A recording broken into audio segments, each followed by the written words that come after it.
Dando boa noite, pessoal, aí também. Todo mundo bem? Boa noite novamente a todos. Boa noite, Luiz. Luiz, como já havíamos conversado, é uma turma de mestrado profissional em estudos de fronteira. Hoje a gente vai reiniciar as nossas aulas, já bastante atrasadas. Imagine você, Luiz, ainda é o primeiro semestre de 2020 que a gente está trabalhando em razão de uma série de problemas, morosidade da universidade, a pandemia, o apagão, agora tem um problema com sarampo aqui, ou seja, a gente está numa situação extremamente complicada aqui no Amapá. Bom, gente, nós já nos conhecemos, vocês não conhecem o Luiz. Luiz é professor recém-concursado da Universidade Federal da Bahia. Luiz foi meu colega na Universidade Federal do Rio de Janeiro. Na época eu fazia o doutorado, o Luiz estava no mestrado. A gente tem aí uma longa trajetória de interações, de parcerias, e eu fico muito feliz, Luiz, em você ter aceito esse convite para falar um pouco do seu trabalho, né, que resultou no seu doutoramento. Achei muito interessante o capítulo que a gente vai discutir, porque vai bem na linha da proposta, que é debater elementos, temas específicos que transitem as fronteiras internacionais. Então, para mim, é uma grande felicidade poder contar com essa sua participação nesse reinício de discussões sobre limites e fronteiras internacionais.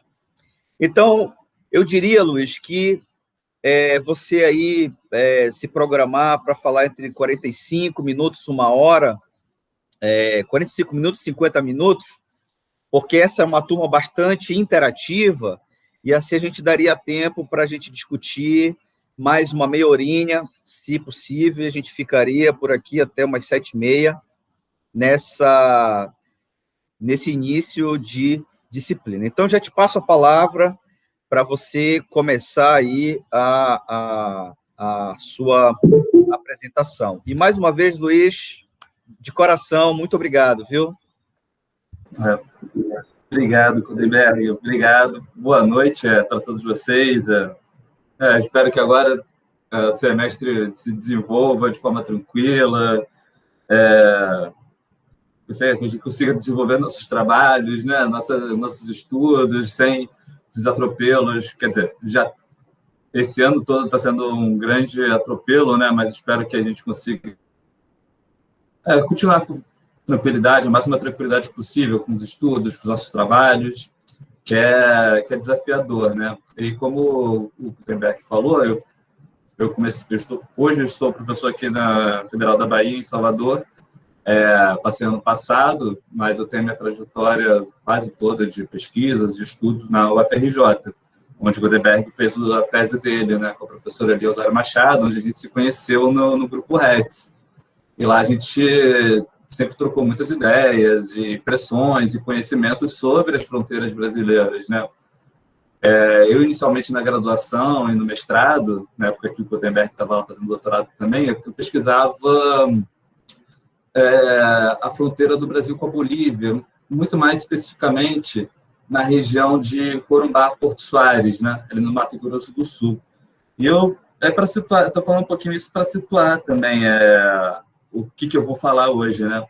E aquela região de Corumbá, Mato Grosso do Sul, esse ano também, há alguns meses, há menos de um mês, 2 meses atrás, estava muito em evidência também por causa das queimadas do Pantanal.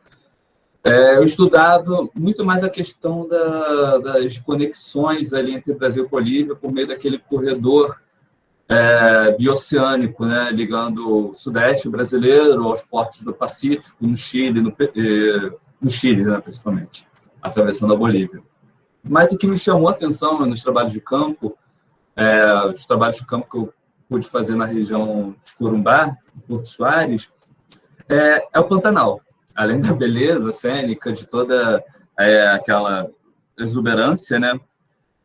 Uma coisa que sempre ficava evidente nos trabalhos de campo eram as pressões ambientais que existiam em torno dos recursos hídricos e a questão do compartilhamento das águas da bacia do Rio Paraguai, né?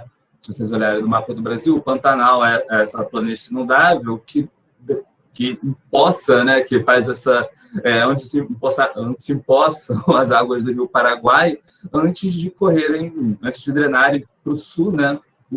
Se juntando no que vai se configurar nessa grande bacia do Prata, né? A bacia do Prata, que é composta por 5 países, né? Brasil, Bolívia, Paraguai, Uruguai e Argentina, e que, na verdade, o que a gente fala com a bacia do Prata é a união, a gente pode falar também, né? Essa união na ideia geomorfológica de bacia de drenagem, essa união de 3 bacias de drenagem, a do Rio Paraguai, a do Rio Paraná e a do Rio Uruguai.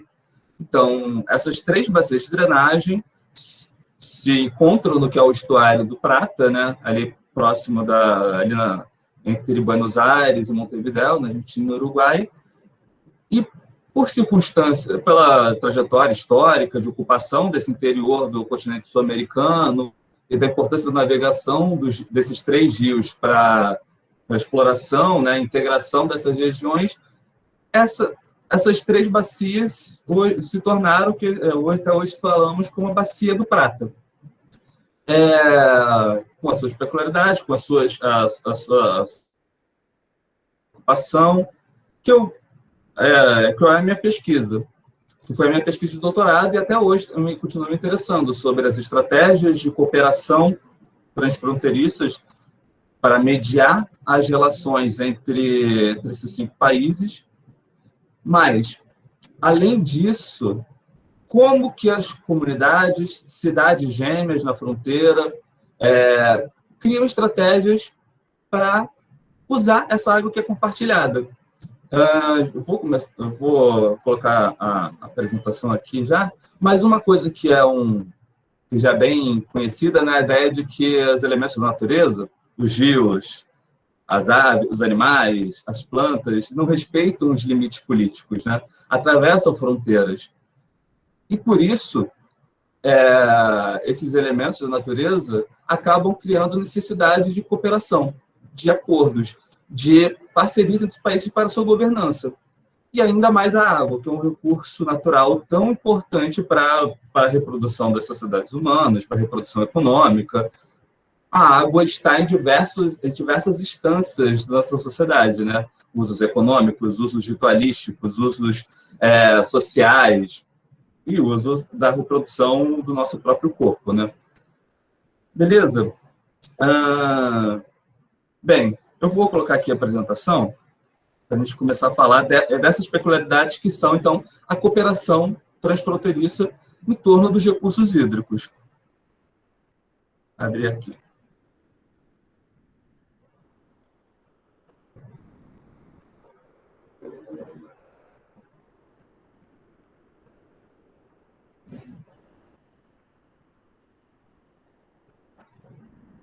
Bem, gente, vocês veem a apresentação? Está dando para ver? Abrindo aqui. Certo. Quando você colocar em maximizar, vai... Está dando para travar. Só um comentário aqui, gente, enquanto ele coloca a apresentação. Eu aprendi muito a cartografia temática com o Luiz, aprendi muito a fazer os mapas com ele. Então, só quero registrar isso em aula. A gente ficava um tempinho lá, né, Gutenberg, fazendo mapa. Tardes inteiras. Para não dizer o dia inteiro, às vezes, né? De manhã ia almoçar, voltar. Mas quem gosta, né? Sabe que hoje não tem nenhum mapa meu aqui, mas porque eu vou falar mais geral sobre a cooperação em torno dos recursos hídricos. Mas acho que quem se interessa também em usar o recurso cartográfico enquanto uma ferramenta, né, de exposição, de organização das ideias, de disposição dos dados geográficos, ferramenta fundamental, né, para a comunicação geográfica, mas eu acho que vale muito aquela questão do tentativa e erro. É isso que o Gutenberg falava. A gente ficava lá sentado a tarde inteira fazendo mapas, e estava errado. É um trabalho trabalhoso, como diria. Gente, acho que travou aqui. Peraí. Não, tá tudo preto a tela. Aqui, Bora. pronto. Foi. Então, gente, como eu disse, eu vou falar então sobre essa relação entre bacias hidrográficas e fronteiras internacionais, né? Primeiro, então, eu estava falando dessa configuração, dessa relação, desse conceito geomorfológico de bacias de drenagem. Para quem não é familiarizado, quem não é talvez da geografia ou de alguma ciência natural, a bacia de drenagem, então, é essa área por onde convergem os fluxos superficiais da água das chuvas, né? Então, por meio pelas encostas, né, as águas da chuva vão convergir para um ponto de vale, né, um ponto mais abaixo, onde esses fluxos vão convergir até chegar a um ponto final, né, que seria a foz de um rio, formando, às vezes, rios, lagos. Só que o interessante, quando a gente vai falar, então, de bacias hidrográficas, e isso é o que eu levei para a tese, as bacias hidrográficas, no caso das bacias hidrográficas transfronteiriças, ou seja, essas bacias hidrográficas que cobrem território de 2 ou mais países, elas são, além de um recorte espacial geomorfológico das ciências naturais, é um recorte fundamental para a geografia política.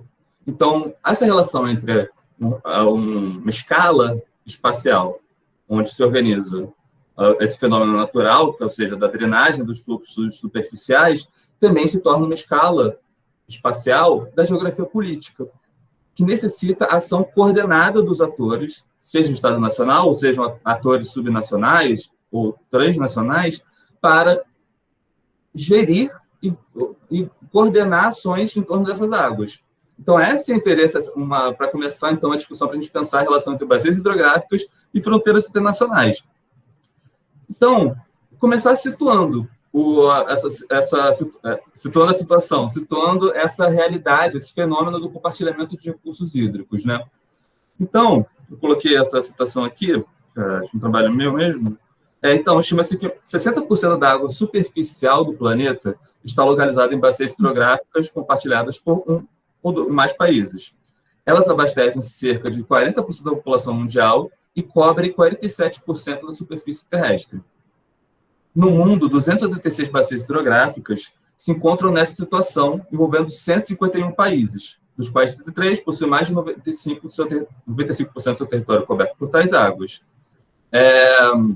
21 desses países têm a totalidade da sua área no interior de bacias hidrográficas compartilhadas, e 19 são compartilhados por mais de 5 países. Então, essa primeira frase, esse primeiro parágrafo, para a gente situar que não é o compartilhamento de recursos hídricos por águas que atravessam fronteiras e por 2 ou mais países não é a exceção, mas sim a regra, né, em relação às águas superficiais. Primeiro, então, destacar essa parte dos superficiais, porque uma outra lógica nas relações transfronteiriças são as águas subterrâneas, em aquíferos. Toda uma outra lógica. Então, a gente vai falar aqui sobre águas superficiais. E esses números que eu estou colocando aqui, 286 bacias hidrográficas, por exemplo, depende muito também, a gente já estava comentando, né, das bases cartográficas, das escalas de mapeamento que são utilizadas. Porque essa ideia da organização do sistema de drenagem de fluxos, que é a ideia da bacia hidrográfica enquanto recorte das ciências naturais, serve tanto para a bacia amazônica, a maior extensão do mundo, quanto para uma microbacia, no Rio Oiapoque, ou num pequeno arroio na fronteira do Uruguai com o Brasil. É um sistema de drenagem, com extensões completamente diferentes. Então, esse número vai variar de acordo com essa escala cartográfica que você vai utilizar para mapear. Mas esse número, 276, a gente vai pensar numa escala global. E a gente pode, seguindo após esses 276, a gente pode avaliar essas diferentes configurações políticas dessas águas compartilhadas. Ou seja, bacias hidrográficas compartilhadas por muitos países. Por exemplo, a do Danúbio, a do Reno na Europa, dado também a extensão dos países, são compartilhadas por muitos países. Então, a organização política para fazer a coordenação e gerir esse recurso é diferente do que, por exemplo, a bacia hidrográfica do São Lourenço, compartilhada entre Estados Unidos e Canadá, ou o EAPOC, compartilhado entre Guiana Francesa e Brasil. Ok? Então, aqui a gente pode ver essa distribuição dessas bacias hidrográficas compartilhadas no mundo, né? No gráfico abaixo está esses dados que eu citei anteriormente. Em todos os continentes existe essa situação do compartilhamento de recursos hídricos, mas eu queria já que vocês começassem a prestar atenção, com maior detalhe, para a América do Sul, né? A América do Sul tem as peculiaridades, por exemplo, a existência dessas duas grandes bacias de drenagem, o Amazonas e a bacia do Rio da Prata, que é o que eu citei anteriormente, além de várias outras microbacias. Vocês podem ver, o EPOC está ali também, entre a Amapá e a Guiana Francesa. Outra bacia muito importante em termos de volume de água e de recursos hídricos, né, utilizados para os seus diversos usos, é a bacia do Rio Orinoco, também compartilhada entre a Colômbia e a Venezuela. Se não me engano, acho que é a terceira maior invasão de água do mundo. A primeira, em termos de extensão, território coberto e vazão, é a do Rio Amazonas. E a do Prata tem a especificidade da bacia do Prata, da bacia do Prata, é a localização dessa bacia, né? Situada no que pode ser dito como esse núcleo econômico e populacional da América do Sul, né? Cobre todo o território do Paraguai, boa parte do Sudeste, Centro-Oeste e Sul do Brasil, quase todo o Uruguai e boa parte do norte da Argentina, né? A Bolívia tem apenas um pedacinho ali no sul da Bolívia, que não é tão povoado assim, mas também participa da bacia do Rio da Prata.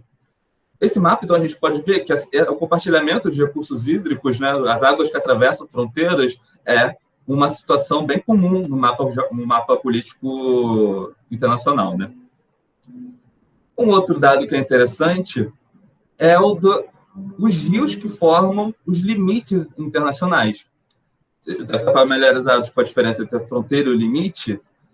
O limite, especificamente, se a gente for olhar aqui na América do Sul, está dizendo ali que a América do Sul tem a maior proporção de limites demarcados por rios, ou limites fluviais, como a gente falavam na geografia política tradicional, né?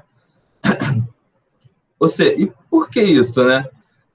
Se discute muito ao longo do processo de colonização e exploração do território sul-americano, que os rios eram as grandes vias de entrada no interior do continente, mais facilmente cartografáveis e mapeáveis, então serviram muito como os marcos da divisão política entre a coroa espanhola e a coroa portuguesa. E depois também ratificados nos tratados de limites dos países independentes a partir do século XIX. Então, a gente pode ver, pelo mapa, a gente consegue ver que o Paraguai, por exemplo, é quase totalmente demarcado, as fronteiras demarcadas por rios. A Bolívia também, quase toda a fronteira do Brasil com a Bolívia, que é o maior segmento da fronteira brasileira, são de rios, tanto na bacia amazônica quanto na bacia do Prata. E o que isso tem de importante para se pensar as relações políticas transfronteiriças? Quando o rio forma o limite internacional, há a necessidade básica de negociação para o uso daquela água, de compartilhamento daquela água. Se você está numa cidade gêmea dividida por um rio, Oiapoque, São Jorge, por exemplo, eu não conheço o caso específico de Oiapoque e São Jorge em relação ao abastecimento de água, mas várias outras cidades na fronteira brasileira, o abastecimento de água da cidade vem desse rio que está situado, que faz esse limite. E o que acontece, por exemplo... Oi? Ah. Não, que só pensa, não também. Claro. Por exemplo, o que acontece no caso que eu estudei na fronteira do Brasil com o Uruguai é que, por exemplo, a captação de água da cidade uruguaia estava águas abaixo do lançamento de esgoto da cidade brasileira. Então, o esgoto que saía, que era emitido pela cidade brasileira, no caso, Quaraí, a cidade na fronteira do Brasil com o Uruguai, chegava até a captação de água da cidade de Quaraí, cidade uruguaia. Então, isso tem implicações diretas na saúde, condições sanitárias da população. Então, esse é um importante elemento, né? Uma coisa que eu queria também falar, para vocês prestarem atenção, é que na relação política entre limites e rios nacionais, há geralmente uma divisão entre rios sucessivos e rios consecutivos. Qual é a diferença? Rios consecutivos é esse rio que marca o limite, que faz o limite entre os dois países. E rios sucessivos são aqueles que vêm de um país, atravessam o limite e entram em outro país. Aí isso também gera uma diferença na forma de cooperação e de relações. Por quê? Se você tem um rio que atravessa o limite internacional, esse rio, quem está a montante, águas acima, pode possivelmente usar essa água da forma que achar melhor. Assumir uma atitude soberana e autônoma de usar toda a água do seu rio. E quem está águas abaixo, problema. Não chega água nenhuma. Isso, na doutrina geopolítica, é conhecido como a doutrina de Harmon. Harmon, H-A-R-M-O-N. Por que esse nome, né? Isso foi uma ideia construída. Harmon era um diplomata norte-americano que dizia que os Estados Unidos, nos rios que fazem a fronteira dos Estados Unidos e o México, como está ali também, está aparecendo o Rio Grande, né, que divide os Estados Unidos e o México, o Harmon dizia que os Estados Unidos tinham o direito de usar as águas do Rio Grande como eles bem quisessem. Não deveriam não deveriam prestar contas e não deveriam discutir nada com o México. Então, poderiam usar como bem quisessem. Isso, a aplicação da doutrina de Harmon não é mais uma realidade hoje. Hoje existem diversas formas de organizar essa interdependência entre dois países. Beleza, gente?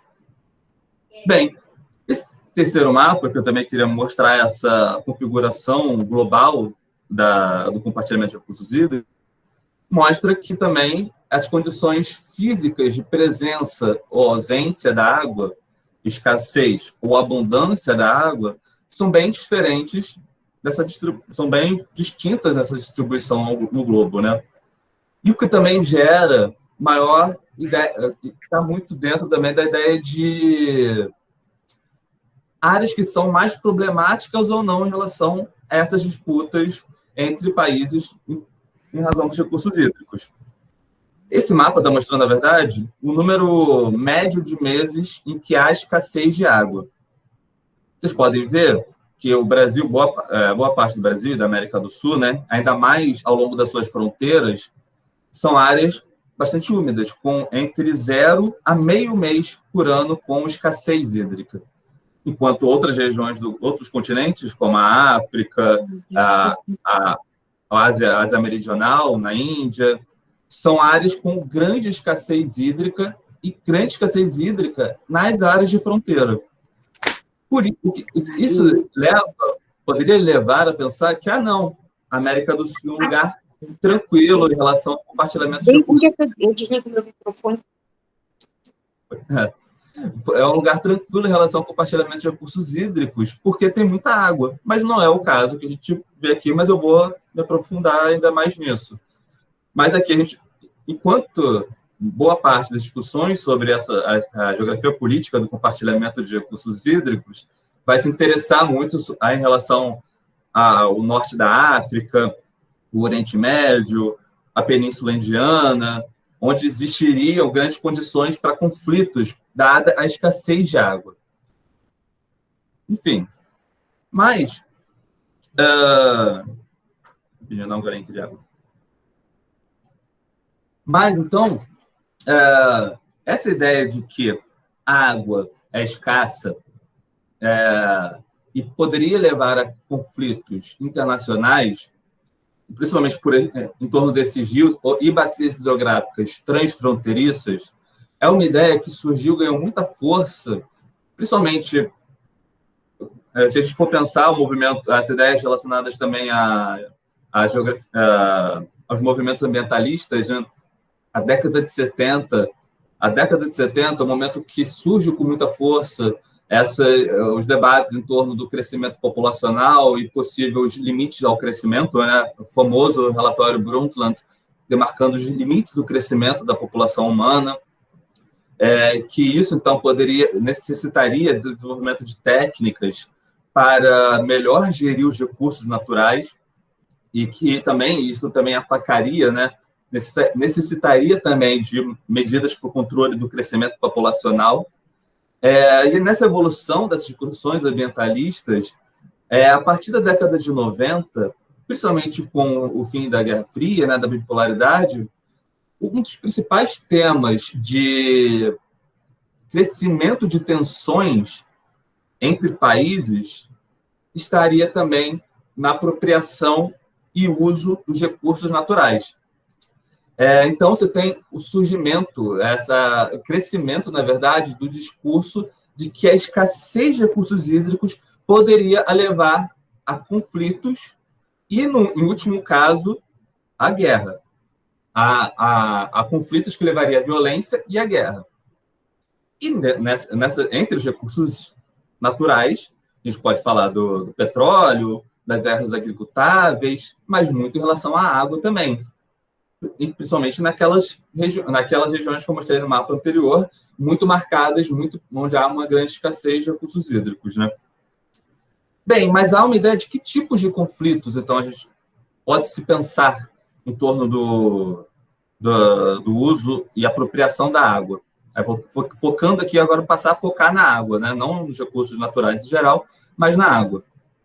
E a gente tem aí o Homer Dixon, ele elencou pelo menos 5 tipos de conflitos, né, que poderiam surgir a partir dessa disputa e escassez em torno da água, né? Disputas causadas pela degradação ambiental, tais como emissão de efluente por uma fábrica, construção de barragens, tensões étnicas causadas por ondas migratórias, ou seja, maior pressão por uso dos recursos hídricos em uma determinada região onde foi absorvido um fluxo migratório, ou de refugiados, e que é um tema também muito presente nos últimos anos, né?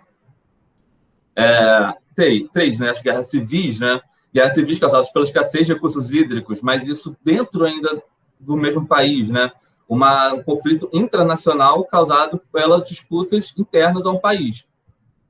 4, as guerras interestatais, ou seja, assim, entre países em torno da disputa em torno dos recursos hídricos. E 5, que ainda seria mais ainda uma possibilidade ainda não vista empiricamente, mas não observada empiricamente, mas ainda possível, que seriam os conflitos de disputas entre blocos de países desenvolvidos, em desenvolvimento, ou subdesenvolvidos, entre o norte e o sul global, dadas as configurações de apropriação dos recursos naturais.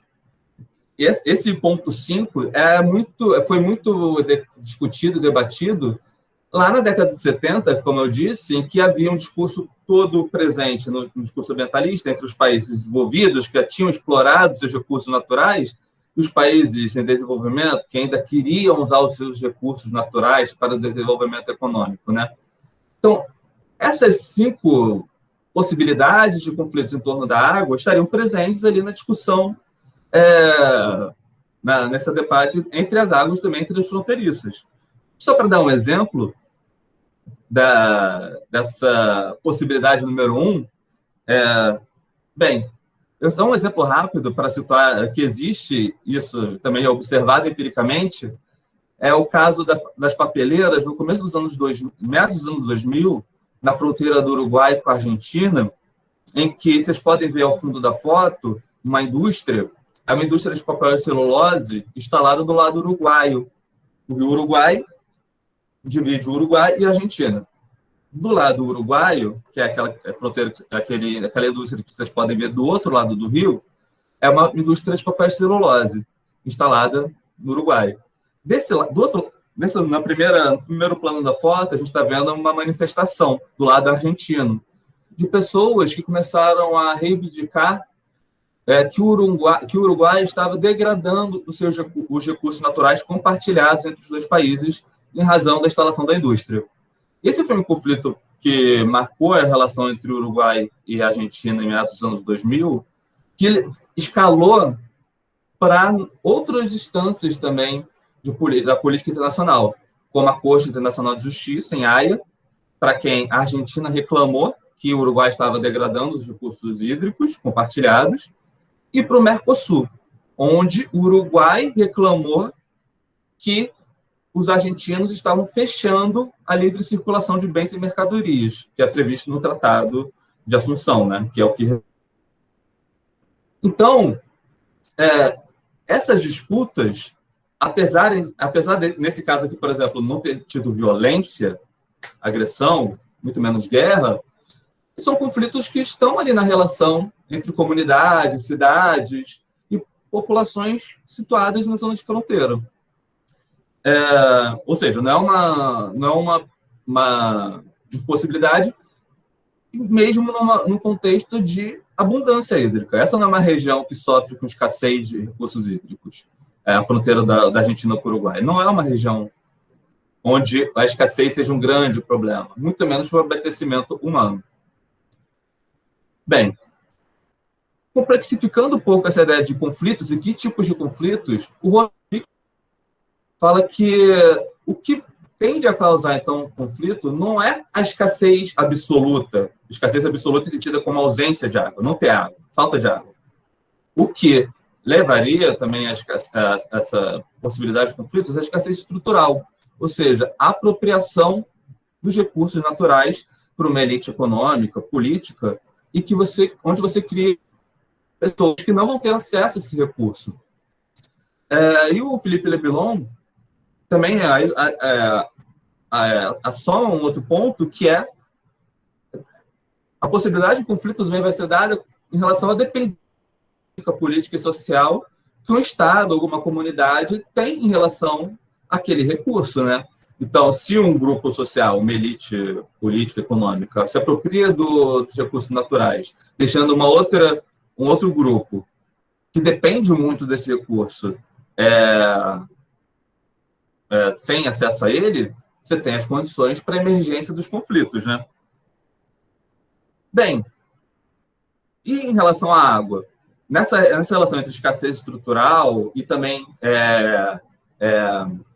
dependência dos recursos naturais, tem esse autor, eu vou depois mostrar também a fonte dos dados, esse autor, que é o Peter Clyke, que ele, então, ele vai discutir, dentro desses conflitos, como é que a água é um vetor desses conflitos transfronteiriços, um vetor de conflito transfronteiriço, a água. E ele vai dizer o quê? Vocês olharem aqui, ó. Primeiro, a água como gatilho ou raiz do conflito. Seria, então, esse caso da ausência de água. Um grupo ficar sem a água e, dada a escassez de um recurso vital, fundamental para a reprodução social, surge o conflito. Mas, além disso, a água também pode ser usada como uma arma em um conflito internacional. Como, por exemplo, a abertura de uma barragem que vai inundar, vai causar uma inundação águas abaixo, contra um país, um local que você está em conflito. A água pode ser usada como uma arma. E a água como um alvo. A água como alvo, por exemplo, a poluição, contaminação de mananciais, onde você vai fazer com que atingir, né, mirar na água para que a água cause danos no seu inimigo. Beleza? Mas também, empiricamente, o Peter Clark, eu vou entrar nisso agora, eu vou sair do conflito para entrar na cooperação, ele vai mostrar que, empiricamente, nos dados históricos, conflitos interestatais, ou seja, envolvendo 2 ou mais países, são ainda raros. São raros em torno da água. O que você tem mais são conflitos interestatais, dentro dos próprios países. Ou seja, onde pelo menos você deveria ter, né, mecanismos da política nacional, internos, a política interna, para fazer essa negociação e fazer essa mediação de conflitos, o que muitas vezes não tem. Porque a gente vai lembrar lá que tem essa apropriação de grupos de elites econômicas de forma mais a se apropriar mais das águas, e você tem grupos que ficam, sim, com escassez hídrica. Bem, mas, e também, estava falando, a água como arma, nessa tipologia de como é que a água pode ser um vetor do conflito, né? A água como arma e a água como alvo leva também a gente a ver que a água, é mais um elemento para a gente ver, que a água pode causar conflitos mesmo onde ela é abundante. Mesmo com a abundância de água, tem as condições para a água ser um vetor de conflitos entre países e entre comunidades, né? Bem, aqui então, já mostrando esse levantamento, que é de um grupo de pesquisa americano, né, da Oregon State University, mostra bacias hidrográficas, entre aquelas, mostrei lá no começo da aula, né, as bacias hidrográficas compartilhadas, aquelas que têm maior risco de existirem conflitos. Entre elas, a gente pode ver, a gente tem a Bacia do Prata, que está situada, como a gente viu em outro mapa lá do início da aula, em uma região com bastante água, que não sofre com escassez de recursos hídricos. Por que a Bacia do Prata, então, está sendo colocada aí como uma bacia em risco? Porque, como eu disse anteriormente, ela está nesse núcleo econômico, político da América do Sul, sofrendo esses desgastes, essa degradação ligada à expansão da fronteira agrícola, à grande utilização da água para irrigação. Casos como aquele da fronteira da Argentina e Uruguai, que eu mostrei anteriormente, que podem gerar essas tensões políticas, ou seja, a grande quantidade de usos e a falta de gestão compartilhada dos países que compõem a Bacia do Prata pode ser um vetor que leve a conflitos nessa região. Beleza? Bem, vamos para o lado, então, da cooperação. Mesmo assim, desse mesmo grupo de pesquisa aqui do Aaron Wolf, ele também o grupo dele faz um exaustivo levantamento histórico de casos de conflitos em torno da água. Eles vão mostrar que o conflito não é o mais comum no caso dessas relações transfronteiriças em relação à água. O mais comum é a cooperação. Por quê? Porque todo mundo depende da água. Todo mundo depende da água, todo mundo precisa da água para se manter ali enquanto sociedade, manter uma paz social. Então, ele vai falar, eu gosto dessa parte ali, entre aspas, que as guerras da água não parecem estrategicamente racionais, hidrologicamente eficazes, ou seja, se você vai tentar atingir o manancial do seu vizinho, você pode também danificar o seu próprio manancial que vai abastecer a sua população. Porque há conexão hídrica, né? Há conexão entre mananciais, a água flui por meio dos rios, aquíferos. Nem economicamente viável. Então, essa frase é para mostrar que, então, uma ideia de que a grande causa dos conflitos internacionais para o futuro seja a água, ainda não é muito bem plausível. Que, por outro lado, o que os registros históricos mostram são tratados internacionais, a cooperação, que vão, então, fazer esse acordo entre os países. Bem, esse mesmo grupo que eu citei, né, que eles vão fazer, então, um levantamento desses tipos de acordos. Eles vão tentar, então, calcular quantas vezes aconteceu conflitos e quantas vezes aconteceu o acordo, né, cooperação, imaginando uma linha entre dois polos, né, do lado do conflito, do lado da cooperação, e que há uma continuidade, né, entre interações conflitivas, interações cooperativas, que vem, né, se vocês olharem aqui nessa escala, a BAR, né, que é Bases at Risk, bacias em risco, essa escala, que está na coluna da esquerda, entre -7, que seria essa declaração de guerra, a guerra por causa da água, até o +7 positivo, que seria um mundo ideal, que seria a união de estados nacionais para usar de forma colaborativa e harmônica os recursos hídricos. Então, teria essa escala, entre o -7 e o 7, sendo que o 0 a água não é um tema de relações entre dois países. Então, entre -7 e 7, tem essa escala de interações políticas, das conflitivas até as mais cooperativas. E ele chegou nesse dado. Nenhuma guerra, vocês podem ver o -7, não tem nada, 0. +7, 0 também, que seriam os extremos, mas uma grande concentração de iniciativas de cooperação, né, na parte positiva do gráfico dessa escala. Na parte positiva, você tem um grande número aí de ações de cooperação, sendo que a maior parte dessas cooperações são no nível 1.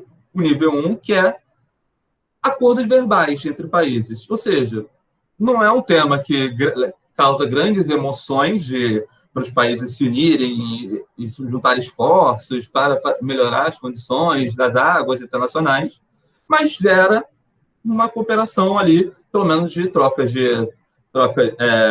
acordos verbais, trocas minutas, ou seja, acordos simples, sem muitos detalhes.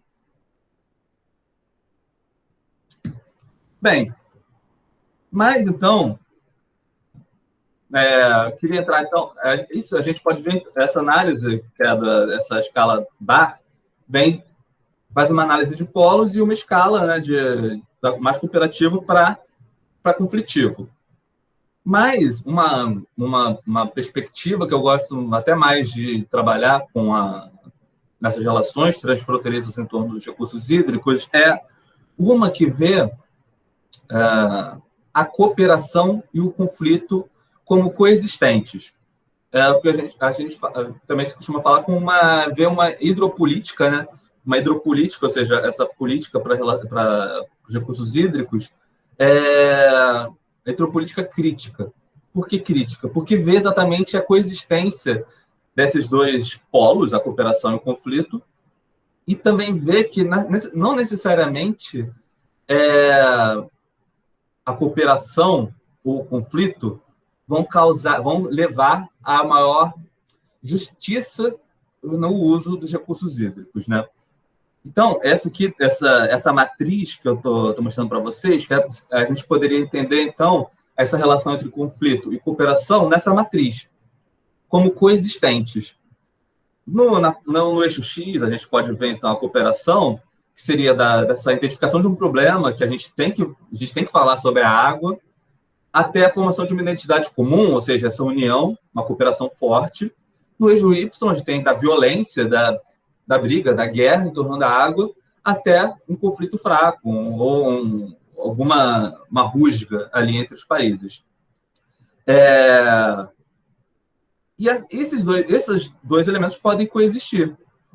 O conflito pode ser visto como a fagulha para levar a um uso mais justo e equitativo dos recursos hídricos.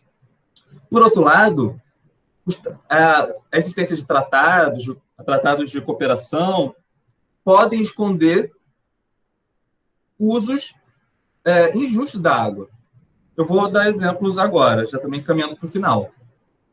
Bem, antes de ir para os exemplos, Então, essa ideia de que o conflito e a cooperação coexistem, é que a gente pode falar, então, de uma hidropolítica crítica.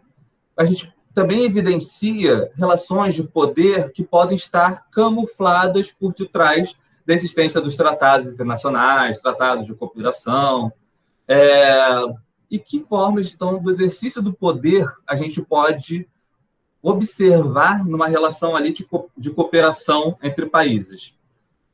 Então, aqui eu elenco pelo menos 4. O poder geográfico, né? Aquela ideia que eu falei da doutrina de Harmon. Se você está águas acima, a montante, você tem o poder de, se você quiser, barrar toda aquela água e ficar com a água e não deixar água nenhuma para quem está abaixo. Isso é uma posição de poder, mas que está também mediada com relação a outros tipos de poder. O poder material, ou seja, o poder militar, econômico, institucional.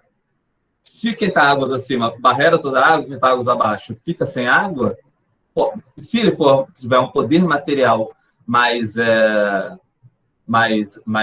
forte, se ele for mais forte materialmente, pode se causar um conflito e recuperar as águas, né? O poder de barganha. O poder de barganha é ser reconhecido enquanto um par ali no sistema internacional de países, de Estados e nações, no sistema internacional, e reivindicar os seus direitos enquanto um par soberano do sistema internacional de Estados e nações. Só para dar um exemplo aqui do poder de barganha, que é um caso, nos meus estudos de caso, o Paraguai, por exemplo, na Bacia do Prata. O Paraguai é um país que materialmente e geograficamente é um país muito mais fraco. Por quê? Ele está totalmente inserido na Bacia do Prata, a jusante do Brasil, e ele é materialmente mais fraco, economicamente e politicamente. Mesmo assim, o Paraguai, a gente pode ver, por exemplo, o tratado que foi feito para a construção da hidrelétrica de Itaipu, compartilhado entre o Brasil e o Paraguai, ele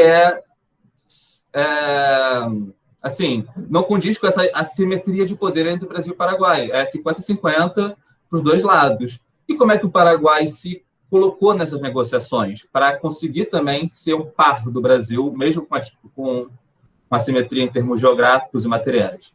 O Paraguai pôde barganhar porque ele é um Estado nacional soberano e que aquele rio, o Rio Paraná, onde foi construído o Itaipu, pertence também ao Paraguai. Então, ele conseguiu, nas negociações, se impor enquanto um Estado soberano para a par com o Brasil.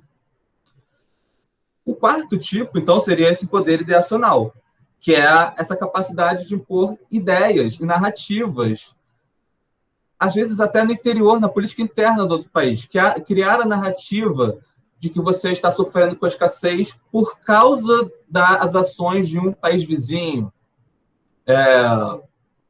Eu tenho outro exemplo desse mesmo caso, que é Itaipu.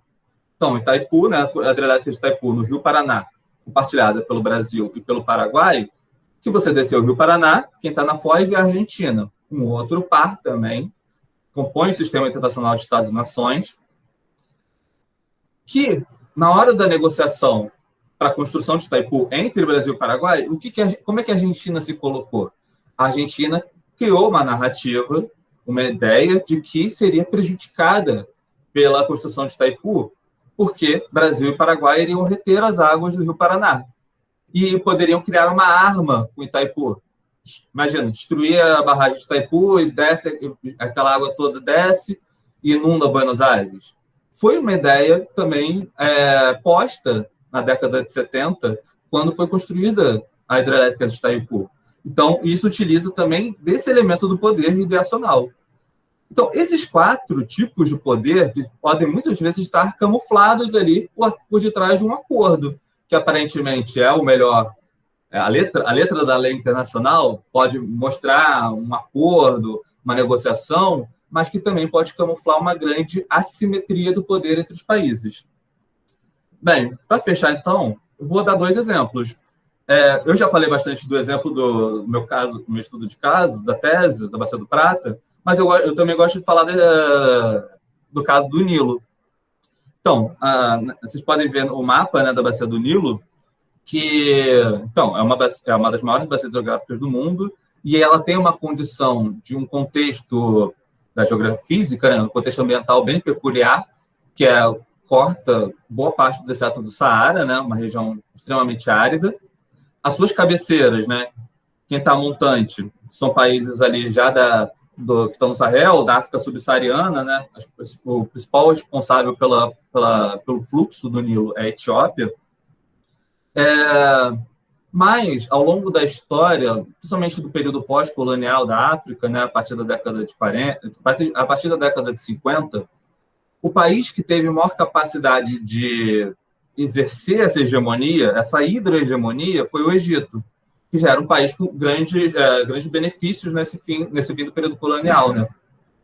Então, na década de 50, só para situar, na década de 50, o Egito, que ainda era um protetorado britânico, teve um tratado internacional assinado por todos os países da Bacia do Nilo que garantia ao Egito e ao Sudão mais de 90% da vazão do Nilo para o Egito. O Egito, e se olha que o Egito está situado na foz do Nilo. É o último país por onde o Nilo vai passar. Então, ele está geograficamente uma posição muito desfavorável.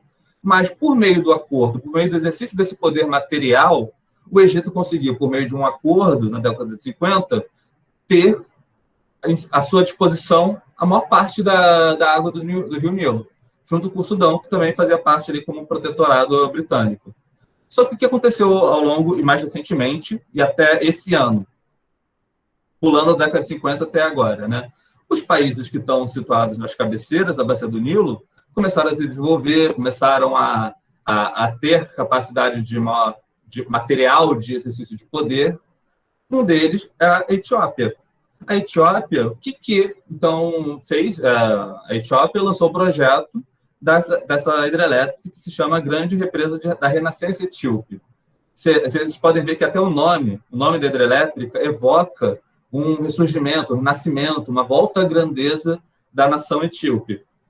E essa hidrelétrica, situada quase no limite ali entre a Etiópia e o Sudão, causou um grande conflito com o Egito, porque o Egito falou, peraí, você vai represar água, mas eu tenho um tratado que me garante mais de 90% dessa água.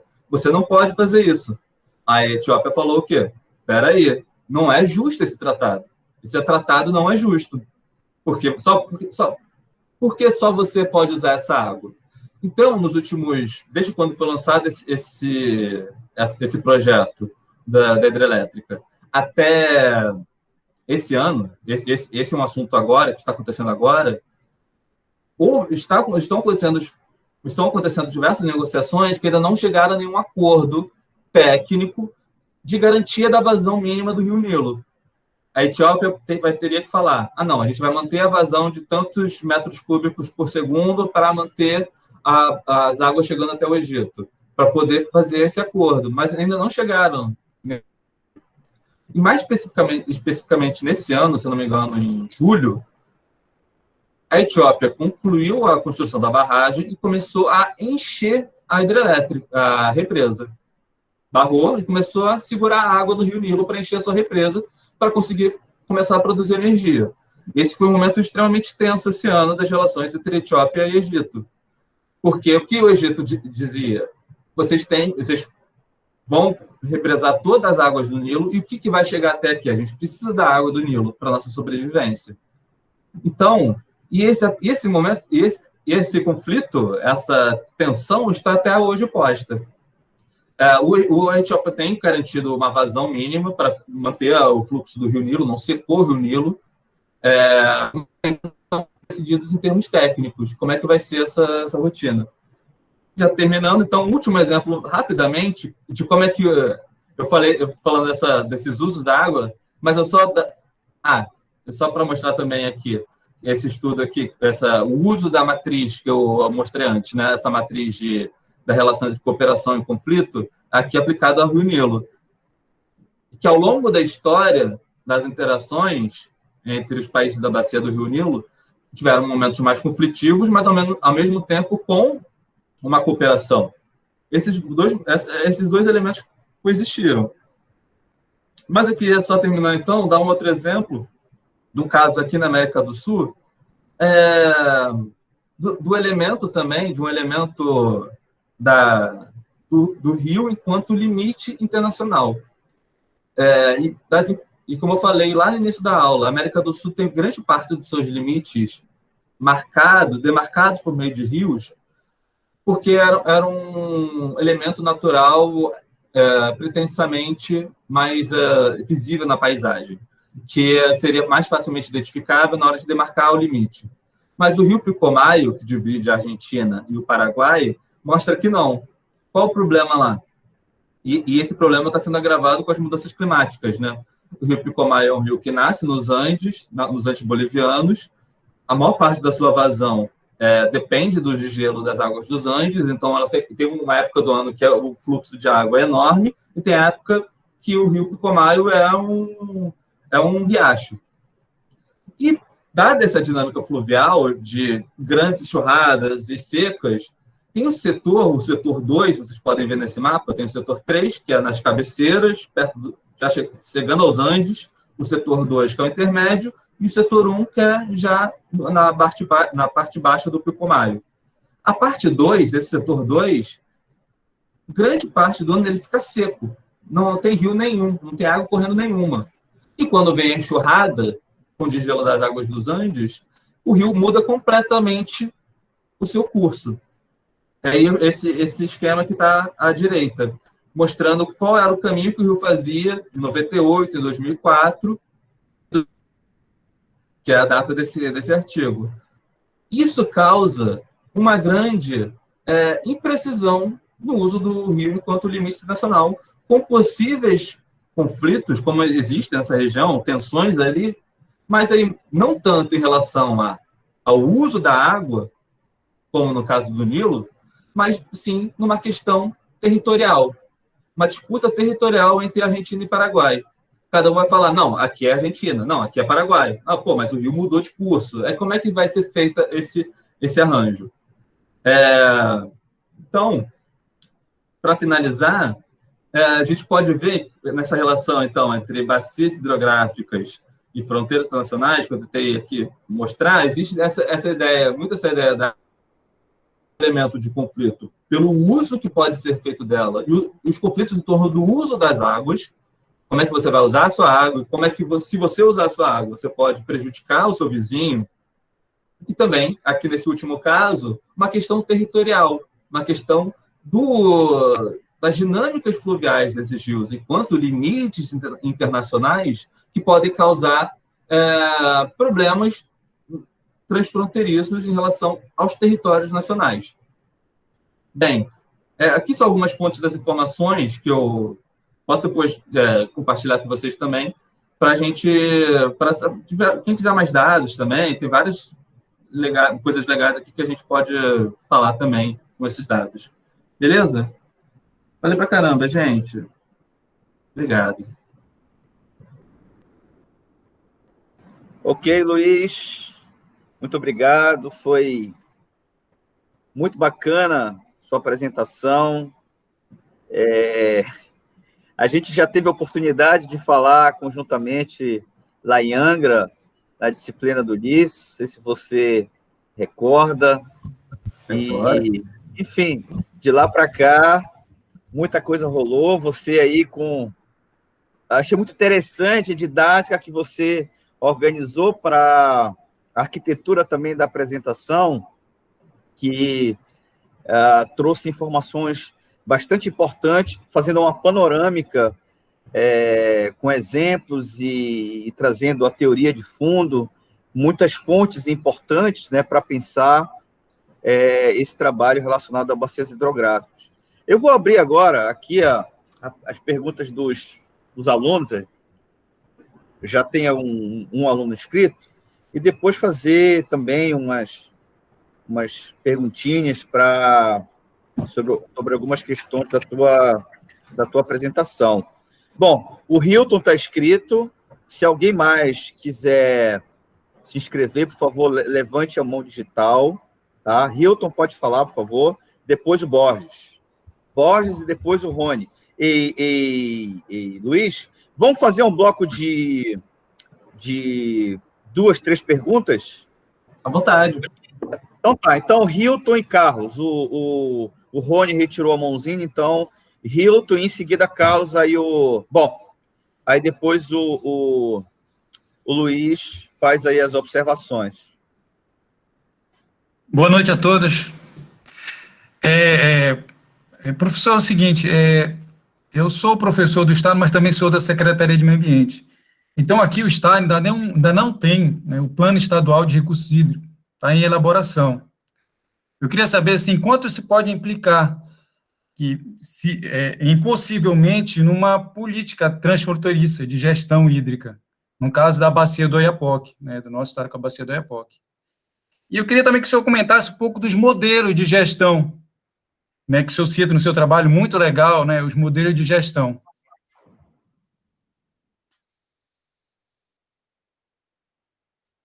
Borges.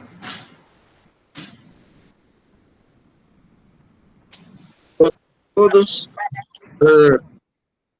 Professor Luiz, entre os diversos usos do rio Oiapoque, um deles, que é objeto das minhas pesquisas, é a utilização da área do rio para o cometimento de crimes transnacionais. O rio Oiapoque é usado como rota para os garimpos ilegais na Guiana Francesa, é usado como rota para tráfico de seres humanos, tráfico de mulheres, prostituição nos garimpos, na Guiana Francesa de uma maneira geral, rota para contrabando de imigrantes, entrada ilegal de imigrantes na Guiana Francesa, também usado para o tráfico de drogas, armações, e já é no sentido contrário, entrando no Brasil. E, bom, essa é a preocupação das forças de segurança pública do Brasil e da França, que trabalham em cooperação já há alguns anos. A minha pergunta, aí eu fiquei muito satisfeito de ver essa matriz que relaciona conflito com cooperação, e a pergunta, e pretendo usar no meu trabalho, e a pergunta a metodologia, como é que faz para construir a matriz, qual é a metodologia para a construção dessa matriz? Se eu quiser construir uma matriz dessa para explicitar as relações de conflito e cooperação no rio Oiapoque.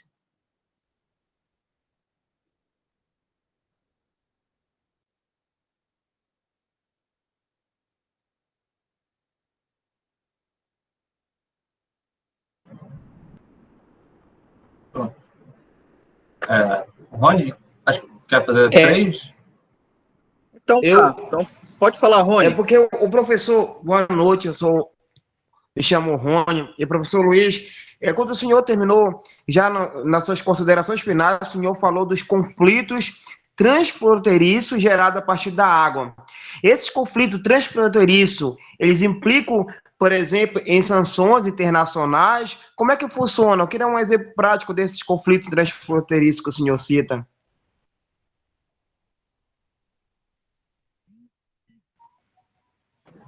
Pronto. Bem, vamos lá. Obrigado pelas questões, gente. É sempre legal dialogar, e a gente... o Demé falou que vocês são bem participativos, é legal quando a gente tem turmas assim, né? Que dá um ânimo, assim, pelo menos nesse momento, antes de a gente conseguir voltar para a sala de aula. Né? Bem, começando com o Hilton, né? Bem, Hilton, bem, você trabalha na Secretaria de Meio Ambiente, né? Então você deve saber também, né, que é os rios que demarcam o limite, né, são de jurisprudência federal, né, no caso brasileiro, né? E então, quem deveria então articular alguma ação de gestão e parceria e cooperação com os países vizinhos seria o órgão federal, no caso a Agência Nacional de Águas, né, a ANA. Mas o Brasil E isso se daria como, né? A ANA participando, sendo articulada com outro país por meio de acordos internacionais, para os rios internacionais. Lembrando, rios que atravessam limites estaduais e rios que demarcam fronteiras internacionais são rios federais. Então, sobre responsabilidade do órgão nacional, né? E como é que se daria essa cooperação com o país vizinho? Por meio de tratados internacionais assinados pelo Ministério das Relações Exteriores, né, o Itamaraty. Mas no Brasil todo, você pode talvez até como é que é a ANA aí, mas os lugares onde eu já fui da fronteira, há quase a inexistência da ANA enquanto órgão de monitoramento e gestão dos recursos hídricos federais. Até gostaria de saber, se você puder falar também, como é que é aí no Amapá. Então, o que acontece, em alguns casos, que acontece pelo menos num caso que eu investiguei na fronteira do Brasil com o Uruguai, né, que é o Rio Quaraí, há um termo de que boa parte do monitoramento e gestão do Rio Quaraí, na fronteira do Brasil com o Uruguai, foi passada para o órgão da gestão de recursos hídricos do estado do Rio Grande do Sul. E o estado do Rio Grande do Sul, no caso, fez um plano de bacia e implementou o seu Comitê Estadual de Recursos Hídricos. Porque, imagina, mesmo no Rio Oiapoque, então deveria ser criado um comitê de bacia ao nível federal, mesmo sendo o rio que corre no Brasil, no Amapá. Mas, então, no Rio Grande do Sul, o que foi feito? A ANA passou a atribuição para monitoramento e gestão do Rio Quaraí para o órgão gestor estadual do Rio Grande do Sul, e o órgão gestor do Rio Grande do Sul, no caso, o Uruguai também tem a sua política já de recursos hídricos, e não que exista um comitê de bacia transfronteiriço. Esse seria o ideal, o ponto final, né, da gestão, né, da gestão de recursos hídricos no modelo que a gente conhece, né, do Comitê de Bacia Hidrográfica, essa Parlamento das Águas, né? Mas, pelo menos, de cada um dos lados, do lado brasileiro e do lado uruguaio, existe um órgão que cuida das suas águas no nível ali estadual, no caso do Rio Grande do Sul e no caso do Uruguai. Esse seria assim esse é um modelo de gestão, por exemplo, possível. O que seria ideal, o que seria e o que já está também previsto em diversos acordos internacionais e que existem em outras partes do mundo, são modelos que parecem com o Comitê de Bacias Transfronteiriços. Se eu não me engano, assim, lembrando de cabeça, se eu não me engano, no Rio Grande, né, que divide os Estados Unidos e México, tem já há muito tempo, acho que desde a década de 60, um órgão transfronteiriços, né, com representantes dos Estados Unidos e do México, que executam o monitoramento e a gestão do Rio Grande. Na Europa, existem também essas organizações de bacia, acho que, se não me engano, no Reno. O Reno é uma das bacias hidrográficas, historicamente, com uma trajetória mais longa já de interações políticas cooperativas para os usos das águas. Então, troca de informações, um sistema de monitoramento conjunto já está presente no Reno, por exemplo. Bem, o Mekong, o rio Mekong no Sudeste Asiático, né, cujas nascentes são na China e depois no Sudeste Asiático e a foz no Vietnã, já tem também, por meio de tratados, uma organização da bacia hidrográfica, mas que é muito mais voltada para projetos de desenvolvimento econômico, ou seja, irrigação, produção de energia e organização do transporte, ou seja, tem menos gestão do recurso e mais apropriação do recurso, utilização do recurso hídrico, né? Então, essas organizações transfronteiriças seriam, então, um modelo de gestão talvez ideal para fazer essa articulação entre os dois países. Mas que, no caso da legislação brasileira, essa articulação deveria ser feita pela ANA. Aí depois eu vi, já que você trabalha também na secretaria, eu queria saber também como é que é a ANA, qual que é a estrutura dela, se tem presença na bacia do Oiapoque. Aí é o Borges, né? Bem, Borges, eu não cheguei a citar, né, que essa metodologia dessa matriz se chama TWINS, Transboundary, bem, agora não vou lembrar a sigla, TWINS, que é de uma pesquisadora britânica chamada Nahu Mirumashi. Depois eu posso passar mais dados, textos para você. Na minha tese, eu fiz uma matriz para a Bacia do Prata. E tem, se não me engano, está no capítulo 5, uma discussão sobre a matriz aplicada à Bacia do Prata. E eu acho assim, que é legal, a matriz tem as suas... Também, como toda metodologia de pesquisa, vai ter seus pontos fortes e seus pontos fracos, né? Ela é muito boa para a gente organizar exatamente essa dinâmica de assimetria de poder ao longo da história, ao longo do tempo. Então, você poderia pegar uma forma, por exemplo, por meio dos usos da água do Oiapoque, imagino eu. São as tratativas entre os dois governos, da França e do Brasil, em torno do Oiapoque. É uma outra possibilidade de fazer, as tratativas diplomáticas, ou seja, como é que o Brasil e a França interagem diplomaticamente no uso e na gestão desse rio.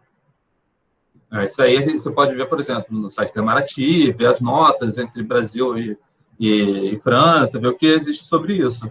Mas eu acho que também você pode usar, se o seu interesse são nos crimes, nas formas em que o rio Oiapoque é utilizado enquanto esse meio, né, de crimes transfronteiriços, você pode usar, talvez, essas dinâmicas para tentar identificar momentos de maior tensão.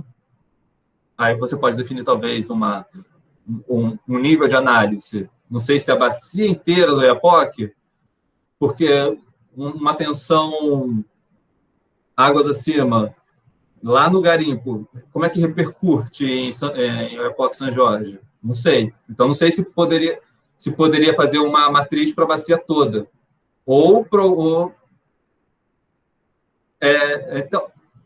Então, vamos lá. Eu acho que a matriz ela é muito boa para você analisar exatamente essas interações diplomáticas, ou seja, oficiais.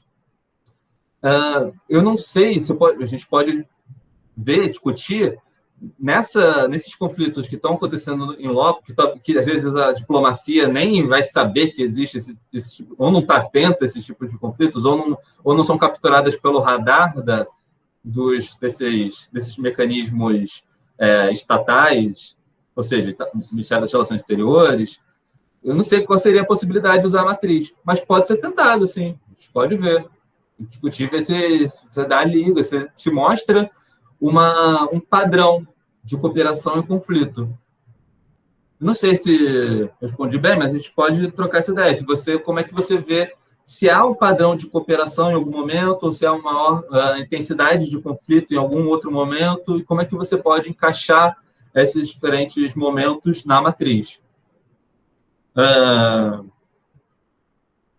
E o Rony, né, que se perguntou se os conflitos podem gerar sanções internacionais. Depende do acordo estabelecido. Depende do acordo que organiza as relações diplomáticas entre os países. Bem, a nível de bacias hidrográficas, a maior parte dos acordos em bacias hidrográficas transfronteiriças são assinados pelos países que compartilham essa bacia hidrográfica. Eu não trouxe para essa apresentação hoje, mas hoje em dia já tem mais de 200 acordos internacionais voltados para a gestão compartilhada de recursos hídricos superficiais. se tiver mecanismos de sanção, caso alguém não cumpra algum princípio previsto no tratado, pode ser que sofra sanções, mas se não tiver nenhum mecanismo previsto no tratado, pode ser que não. Por exemplo, eu citei o caso lá da Argentina e do Uruguai, né? Em relação ao Rio Uruguai, da Bacia do Prata, lá, dividindo a Argentina e o Uruguai, existem 2 tratados que vão gerir as relações entre os 2 países. O Tratado da Bacia do Prata, de 69, que engloba os 5 países, são signatários dos 5 países da bacia, e o Tratado do Rio Uruguai, que é um tratado um tratado binacional, um acordo binacional entre Argentina e Uruguai. No tratado, no acordo do Rio Uruguai, que é até anterior, agora não vou lembrar o nome, mas acho que é de comecinho dos anos 60, está previsto lá no tratado que qualquer um dos 2 países tem que notificar o seu vizinho caso faça algum uso de grande monta que possa causar danos ao outro país. Então, quando naquela foto que eu mostrei do conflito, daquela tensão lá das papeleiras, o que os argentinos reclamaram? Eles falaram, olha só, o Uruguai não falou para a gente que ia construir uma indústria aqui do outro lado do rio que pode poluir toda a nossa água. A gente quer que ele seja punido como? Tirando essa indústria daí, que ele seja punido. E onde que eles foram reclamar sobre isso? Eles foram para a Corte Internacional de Justiça, no Tribunal de Haia, né? O famoso Tribunal de Haia. Eles chegaram lá e falaram, olha só, tem esse acordo aqui do Rio Uruguai que diz que eles têm que falar para a gente que vai fazer alguma coisa que vai danificar nossa água, poluir nossa água, eles não falaram nada. A Corte Internacional de Haia, com os estudos que foram feitos, eles concluíram que, na verdade, a papeleira não causaria danos à qualidade da água do Rio Uruguai. Então, encerrou o caso, não fez nada. Mas existe esse princípio. Existe a punição. A punição é muito difícil de ser aplicada, né, no sistema internacional, porque os países são soberanos. Não existe órgão superior aos estados, né? Eles são soberanos. Mas a termos de sanções ou pagamento de indenização, se tiver previsto no tratado, pode sim ser feito. Então, aí eu estou dizendo desses acordos que englobam países em bacias compartilhadas, no caso do Prata ou Rio Uruguai.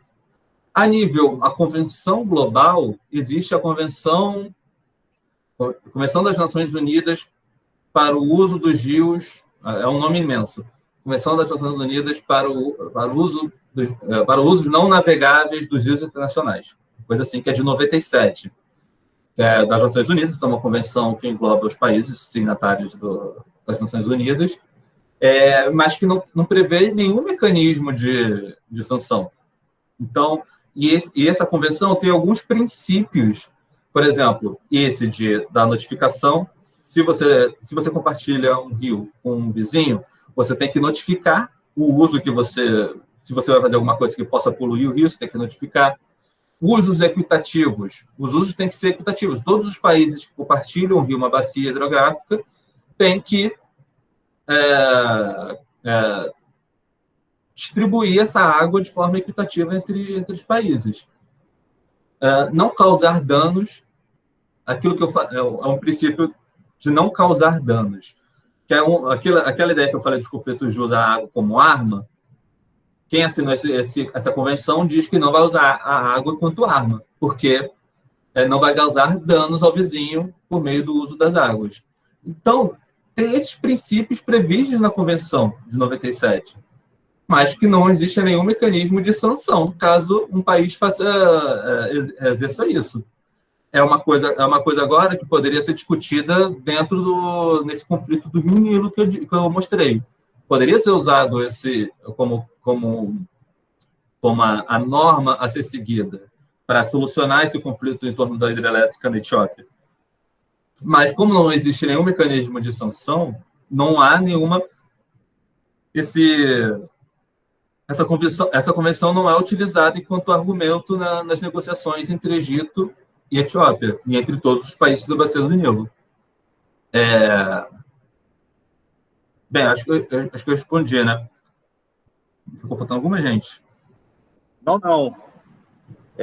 Eu passo a palavra para o Hilton. Como você demandou uma questão dele, acho que ele vai procurar te responder, Luiz. Hilton, por favor. Boa. Luiz, eu sou da área de geoprocessamento lá da Secretaria de Meio Ambiente. Então, nós damos mais suporte para os analistas ambientais, né? Eles estão mais, assim, inteirados, mais por dentro dessa questão do Plano Estadual de Recursos Hídricos.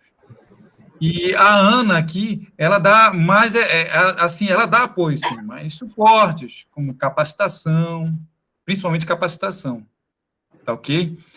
Agora, tem uma outra questão aí, Luiz, acho que poderia comentar com a gente aí, para a questão de uma gestão, né, transfronteirista nossa aqui, sobre a bacia do Oiapoque, eu vejo assim que seria melhor os atores locais, né, proporcionarem isso, né, surgirem deles, inclusive, essa demanda. Assim, porque eu vejo uma certa diferença, vinda de atores centrais, no caso, Brasília, para os atores locais criarem essa cooperação. Eu creio que tem diferença aí, porque uma coisa é a pessoa estar perto, né, estar lidando com aquilo, estar vivendo com aquilo, criar uma cooperação, né, transfronteiriça, do que vir uma demanda de poder central.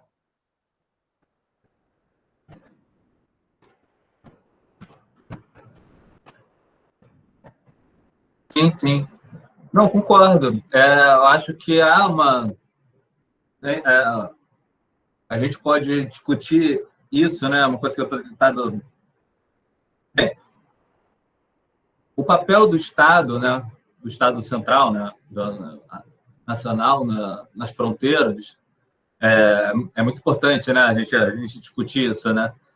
Muitas vezes num país como o Brasil, né, que existe, é uma federação, né, e que também tem uma grande extensão de fronteira, há muitos limites na atuação do Estado Central, né, lá perto das fronteiras. Isso é no Amapá, no Mato Grosso do Sul, no Rio Grande do Sul, Tabatinga, ao mesmo tempo que há um grande discurso de exercício do poder estatal e de exercício da soberania, né? Vai lá e vai ter o destacamento do Exército, vai colocar alguma representação das Forças Armadas.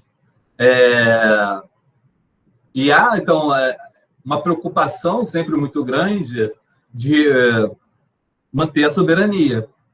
E nesses debates que eu tentei situar também, a partir da década de 90, que as disputas pela água envolvem também um fator de segurança do uso dos recursos hídricos, e segurança até estatal, a água entra enquanto um desses elementos que o Estado quer exercer a sua soberania, mesmo sem ter capacidades, mesmo sem ter mãos e instituições para poder estar presente, né, fazendo a gestão de uma bacia hidrográfica de forma compartilhada no Amapá,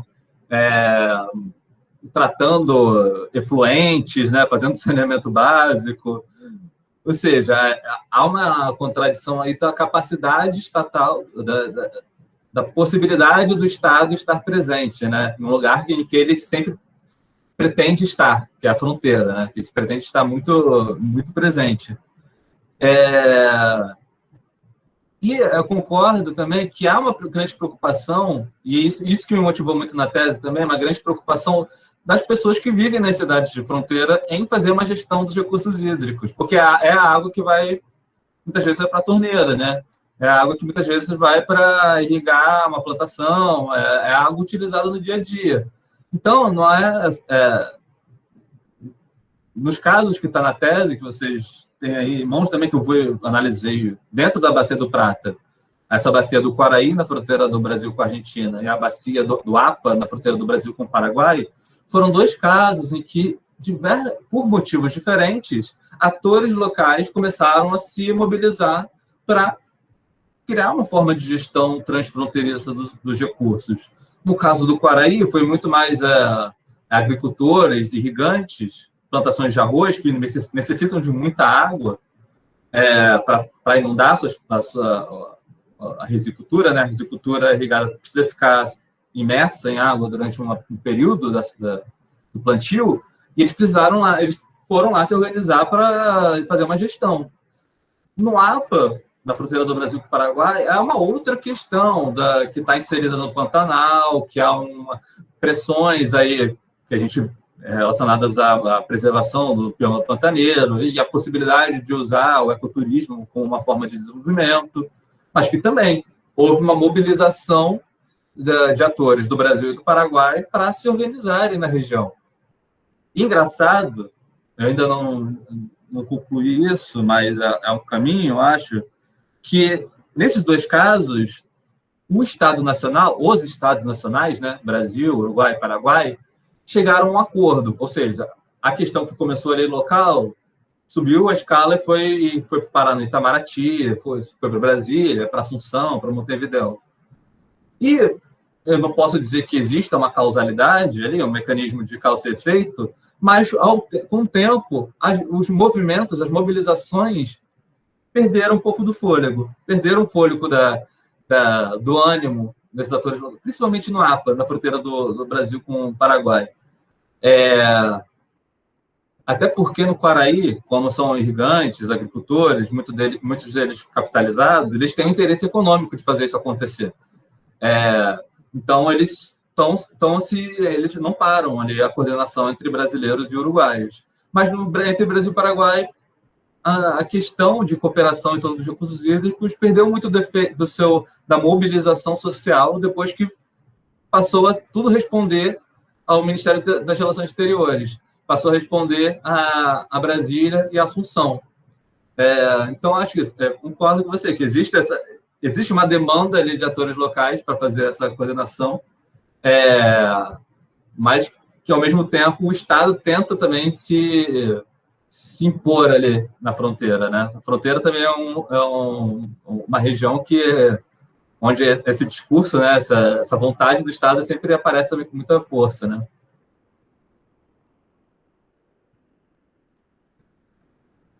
Ok, Luiz. Alguém tem mais alguma questão a fazer ao Luiz nesse nosso início, nesse nosso retorno? Debate sobre geopolítica das fronteiras? Bom, Luiz, a gente já está aí no cravado 7h30, né, no nosso planejamento, já está no nosso horário.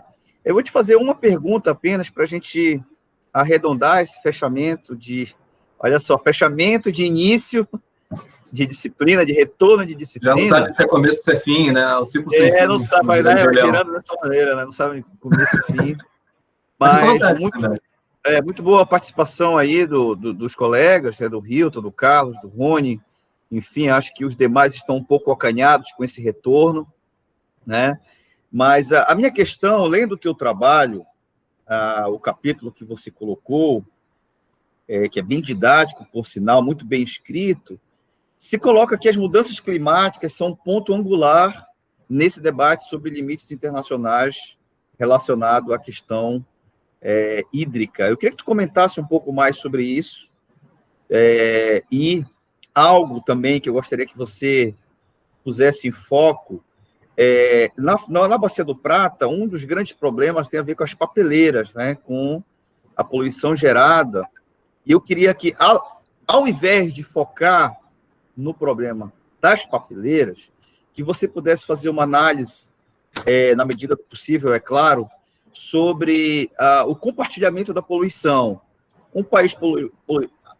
País A polui mais que país B, só que no limite em que o rio é o divisor entre ambos, os problemas eles são compartilhados. Então, eu queria que você comentasse um pouco sobre essas duas questões para a gente já finalizar esse nosso debate. Valeu. Beleza, Clisberto, obrigado. Primeiro sobre mudanças climáticas, né? Bem, há os cenários das mudanças climáticas, né, relacionados ao IPCC, um dos vetores, né, é sobre as dinâmicas de chuva, de secas, inundações, né, aumento de eventos extremos, né. Então, os resultantes das mudanças climáticas nas dinâmicas fluviais é uma grande preocupação, né, relacionados aos estudos sobre essa situação, ou seja, a existência de secas mais severas e mais extensas, ao mesmo tempo que em outros lugares grandes enchentes. E a América do Sul, vou focar um pouco na América do Sul para exemplificar, ela tem uma grande diversidade nessas possibilidades de efeito das mudanças climáticas, enquanto possibilidade de conflitos tendo como a água, né, o seu vetor. Por quê? Tem cenários que prevêem um aumento das secas, principalmente na Amazônia, nessa Amazônia ali na fronteira com a Bolívia, no Peru, né? Ainda mais esse arco de desmatamento que já atravessa também, né? Atravessa para a Bolívia, parte do Peru. Há previsões de aumento de secas, na intensidade de secas nessas regiões. O que secas nessas regiões pode levar, por exemplo, a ocasionar enquanto conflitos nos diversos projetos de construção de hidrelétricas na bacia amazônica, na Amazônia peruana, na Amazônia boliviana e também na Amazônia brasileira. Ainda mais essa parte ali, Pará, Mato Grosso, são preocupações relacionadas também a essas indeterminações ligadas às mudanças climáticas. Ao mesmo tempo, na Bacia do Prata, aí já estou falando ali norte da Argentina, parte do Paraguai, já tem sido notado algum certo aumento da pluviosidade. Então, isso tem ocasionado muito também, tem levado aos últimos anos a um avanço da fronteira agrícola, ali no norte da Argentina, no Paraguai, o avanço da fronteira agrícola com soja, gado, em direção a áreas que eram antes desvalorizadas, do bioma, principalmente do bioma Chaco, né? O bioma Chaco, que é o bioma que no Brasil tem pouquíssima área, só ali no Mato Grosso do Sul, mas que é o segundo maior bioma em extensão da América do Sul, né? Só atrás do bioma amazônico. Então, está tendo as taxas de desmatamento no Paraguai, na parte do Chaco paraguaio, no norte da Argentina, são muito intensos e com a entrada de soja e água de irrigação, para irrigação. Aí entra aquele caso que eu trouxe do Pilcomayo, que é um rio que corta o bioma do Chaco, na fronteira ali da Argentina com o Paraguai, e é um rio que tem essa dinâmica fluvial bem específica, conectada à vazão o de gelo dos Andes, que depende do gelo dos Andes para ter vazão, para ter fluxo de água, e essa água está começando a ser mais demandada para outros usos ligados à agricultura. Então, que país vai utilizar essa água? Argentina ou Paraguai? É um elemento que pode levar a conflitos, né? A conflitos. Quem é que vai ter acesso a essa água para fazer essa expansão da fronteira agrícola na região da fronteira entre Argentina e Paraguai? É uma questão. Então, essas indeterminações das mudanças climáticas, né? Aumento de vazão, que vai levar a maior consumo de água, ou aumento das secas, podem ser elementos aí que tanto para o uso da água, né, nesse caso, mas também em uma dimensão territorial, de quem tem aquela terra, quem vai se apropriar daquele solo, podem levar a novos conflitos no futuro. Bem, e a poluição da Bacia do Prata, né? A poluição, a gente for pensar, né, o rio Tietê, que atravessa São Paulo, que é um esgoto a céu aberto, faz parte da Bacia do Prata. Está no mesmo sistema que vai correr pelo rio Tietê, vai sair no rio Paraná, vai drenar para o sul, vai juntar com o rio Paraguai e vai chegar no Prata. Isso até Buenos Aires, até Montevidéu. Sim, são a quantidade de água, né? Um dos serviços ambientais prestados também pelos rios é a diluição da poluição, né? Ao longo do caminho, a poluição vai se diluindo. mas não quer dizer que se dilua completamente até chegar na Foz, em Buenos Aires. Essa poluição vai se diluindo muito, sim, mas outros poluentes vão sendo agregados ao longo do caminho. E é um dos elementos que está lá naquele, por exemplo, naquele mapa que eu mostrei das bacias em risco, é um dos elementos que contribuem para a Bacia do Prata ser uma bacia em risco. Mas, assim, se for pensar, eu falei do Tietê, que está nas cabeceiras de São Paulo até Buenos Aires, a poluição de São Paulo vai se diluindo ao longo do caminho. Quando chega no Rio Paraná, na fronteira ali do São Paulo com Mato Grosso do Sul, já não tem mais aquela poluição da cidade de São Paulo. Já é outra poluição. Já é a poluição dos agrotóxicos das lavouras do interior de São Paulo e Mato Grosso do Sul.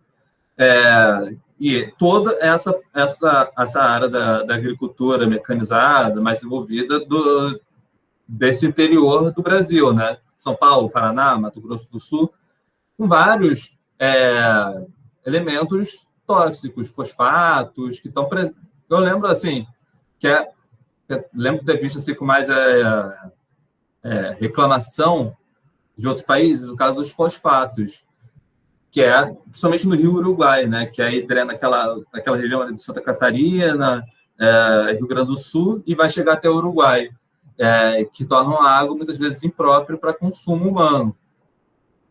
E como é que organiza isso, né? Eu não cheguei a falar... Voltando, então, à Casa do Prata, eu falei que tem esse tratado do Bacia do Prata de 69, que é o marco legal, né, que vai organizar como os países interagem, e dentro do marco do Tratado da Bacia do Prata foi criado o que a gente poderia falar, numa linguagem da legislação brasileira, um comitê de bacia da Bacia do Prata, que se chama SIC, Comissão Intergovernamental de Coordenação. Agora, um dos 6 aí eu estou confundindo. Mas é SIC Prata. E ele teria a atribuição, então, de ser esse órgão de monitoramento, de gestão conjunta, mas que ele tem várias limitações, até mesmo porque os países são soberanos no seu território. Mas uma das coisas que ele tem feito mais e que tem se dedicado mais é estabelecer e normatizar, né, uma rede de monitoramento de qualidade e quantidade de água entre os 5 países da Bacia do Prata. Ou seja, você tem juntar as redes de monitoramento da ANA, do órgão da Argentina, do órgão do Paraguai, do órgão do Uruguai, e ter uma padronização desses dados para poder entender exatamente o quanto que sai lá de São Paulo de poluente, chega até o Paraná, que vai chegar até Foz do Iguaçu, que vai continuar descendo pelo Rio até Buenos Aires. É uma das poucas coisas assim, que o SIC consegue ser realmente efetivo, construir essa rede de monitoramento. Mas monitorar, ainda não fazer um tratamento, ainda não modificar muita coisa.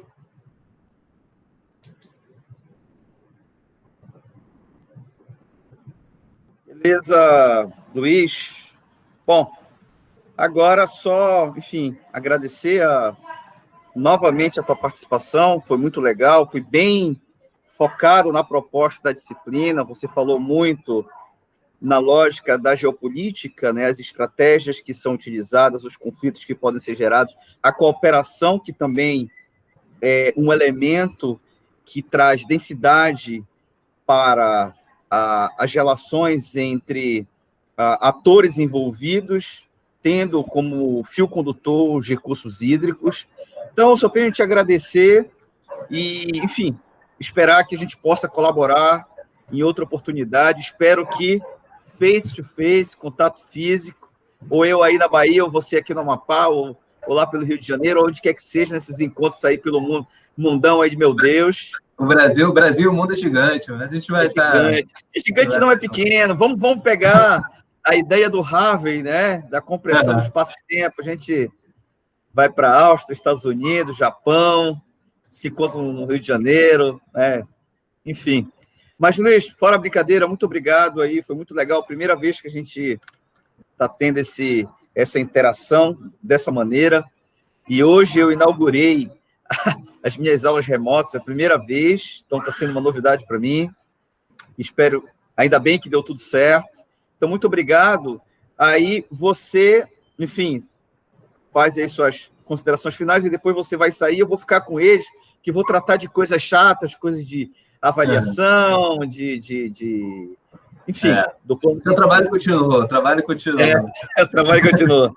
Mas, primeiro, muito obrigado a todos, obrigado, Gutenberg, pelo convite, é um prazer, a gente vai trocando ideias sobre geografias, fronteiras há muito tempo, e é sempre bom, eu gosto de saber sobre outras partes do nosso Brasil, nossa fronteira é gigante, eu tenho muito gosto de pesquisar a fronteira, e, bem, agradecer. Qualquer coisa, gente, eu coloquei no chat meu e-mail, não se sintam acanhados, podem mandar um e-mail aí pedindo alguma referência, pedindo trocar uma ideia, estou à disposição, beleza? E, bem, obrigado, Gutenberg, espero a gente estarmos em breve também, trocando uma ideia. Ok. Bem, boa noite, pessoal. Tchau, tchau. Bye.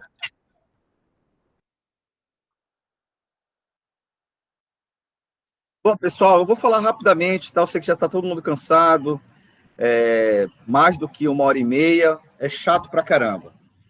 Eu ainda estou finalizando o plano de ensino, tá? A reformulação, teve alguns colegas que haviam confirmado lá atrás, no cronograma anterior, não poderão estar no novo momento, então vou ter que reorganizar, mas logo eu estarei finalizando e passo para vocês. Vocês viram no plano anterior, tudo muito bem organizado, com o link da reunião, tá? E aquele link sempre vai estar o link do Meet. Essa é uma conta oficial, a minha conta como professor universitário, então eu gravo as aulas, há essa função nessa plataforma institucional, e leva de 1 a 2 dias entre eu conseguir baixar a aula e disponibilizar para vocês pelo YouTube, ou por outro caminho.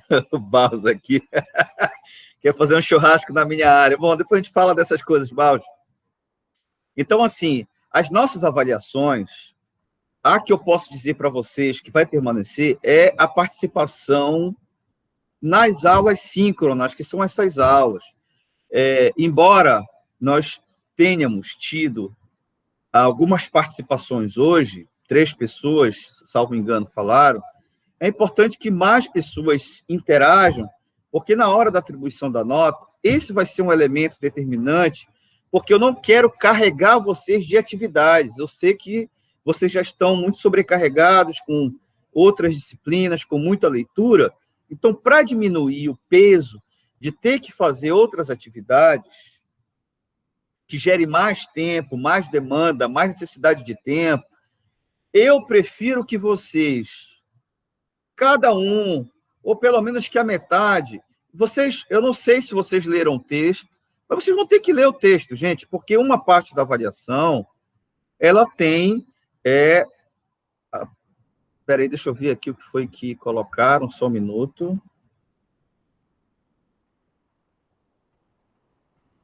Tá contando tudo, gente, está contando tudo. Claro que agora vai ser potencializado, né? Eu sei aqueles que participam mais, que têm mais desenvoltura de comunicação, mas, enfim, gente, se vocês quiserem fazer pergunta, colocar no chat, façam, desde que façam a pergunta bem formulada, senão, enfim... Porque, assim, a gente está lidando com especialistas em temas que são muito importantes para a formação de vocês. O Luiz está toda a trajetória dele trabalhando com bacias internacionais, então domina muito. Uma coisa que vocês devem ter visto é o uso de uma literatura internacional em demasia. Vocês viram que muita coisa ele conseguiu porque ele foi atrás da literatura internacional. Se vocês se limitarem naquilo que está em português, vocês vão ser muito limitados. Vocês viram que toda a base, 80% a 90% da base que ele colocou como pilar para essa apresentação é de literatura internacional, porque ele foi juntando pensadores que tinham densidade, que formularam textos de densidade em várias publicações internacionais. Esse é o caminho. Então, mais uma vez, participem das aulas, tá? Das aulas síncronas, leiam os textos, porque o nosso trabalho ele vai ser muito focado na leitura do texto e na formulação de resumo das aulas. É melhor que vocês peguem o caderno e já façam a formulação, uma síntese da aula, na hora que o professor ou a professora estiver falando.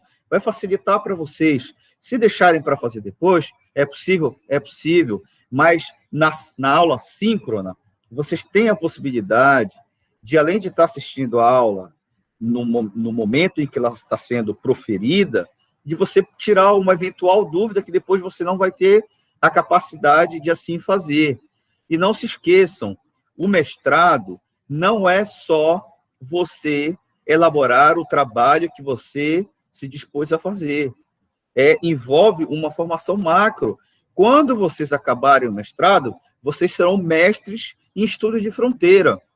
Então, vocês terão que ter condições, de alguma forma, de transitar, pelo menos em termos gerais,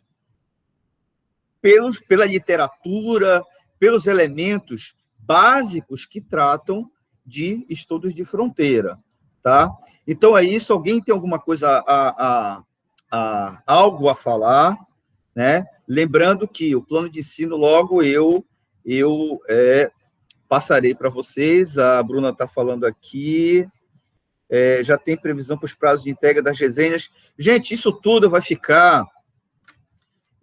Isso vai... Assim, eu quero deixar tudo para entregar no final de fevereiro. Antes era 6 de janeiro, só que 6 de janeiro a gente já vai estar na metade da disciplina. Então, tudo vai ficar para final de fevereiro. Só que isso depende da maneira como a gente vai interagir, tá certo? Se eu notar que vocês não estão participando, eu vou mudar a lógica da avaliação. Então, eu só peço que vocês interajam nas aulas, que vocês leiam o texto. Leiam, se organizem para ler logo os textos que eu for passar para vocês, para que vocês não tenham nenhum problema. Tá? Não tenham nenhum problema em termos de ler o material, de debater com o professor.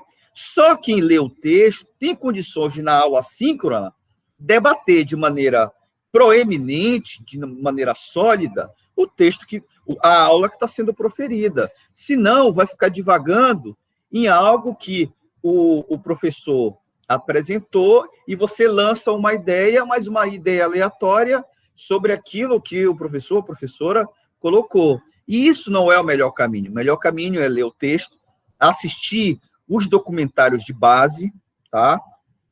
Porque vocês vão ter que me entregar um trabalho relacionado a isso. Eu acho que assim a gente vai diminuir a quantidade, o peso de entrega de trabalho, porque eu vou pedir coisas simples, mas que demandará de vocês a capacidade de participação e de leitura, ao menos, do texto que está sendo trabalhado naquele dia. E que não é coisa de outro mundo. Um texto de 15, 20, 30 páginas, no máximo, sobre temas relacionados à disciplina. Tá certo? A Dilcina está perguntando se a gente vai estudar em janeiro. Eu vou logo entregar o plano de ensino para vocês. Tem aula em janeiro. Nós temos um calendário acadêmico que envolve aulas de agora até 30 de dezembro, só que algumas dessas aulas eu não estarei trabalhando... Rapidinho, Rony, eu não estarei trabalhando de maneira síncrona. Algumas aulas eu gravarei e vocês irão assistir. A aula do dia 23, por exemplo, e a aula do dia 30. Eu as gravarei. O dia 30, ele é facultativo, só que a gente não pode perder um dia de aula. Mas para não estar aqui enchendo o saco de vocês no dia 30 de dezembro, gravarei a aula e vocês vão assistir na hora que for mais oportuna. Isso é uma maneira, isso é o assíncrono. O síncrono, logo eu vou passar para vocês. A próxima aula já não será nesse formato aqui, já será usando o StreamYard, porque vai ser uma palestra do grande professor Hervé Terry, que vai dar uma palestra sobre o uso da cartografia aplicada a fronteiras internacionais. Então, a gente vai mixar a aula síncrona, as lives e também as aulas gravadas, tá certo? Espero que todos tenham entendido. Fala, Rony. Professor, boa noite para o senhor. Deixa eu ir para os demais colegas. Professor, essa maneira como está sendo dada para nós, eu acho muito interessante, mas me preocupa essa questão da resenha do trabalho de cada texto que tenha. Não era, eu não sei como que o senhor organizou, nem sei se isso é possível. Eu estou lhe falando de uma maneira muito simplória. Porque, para mim, era mais interessante, vamos dizer que a pontuação seja 10 pontos na disciplina. Eu entendia que poderia ser 5 pontos para quem a gente lesse o texto, debatesse para não fazer coisas vagas e ficasse interagindo com o palestrante, que mostra que a aula flui muito melhor, eu vejo assim.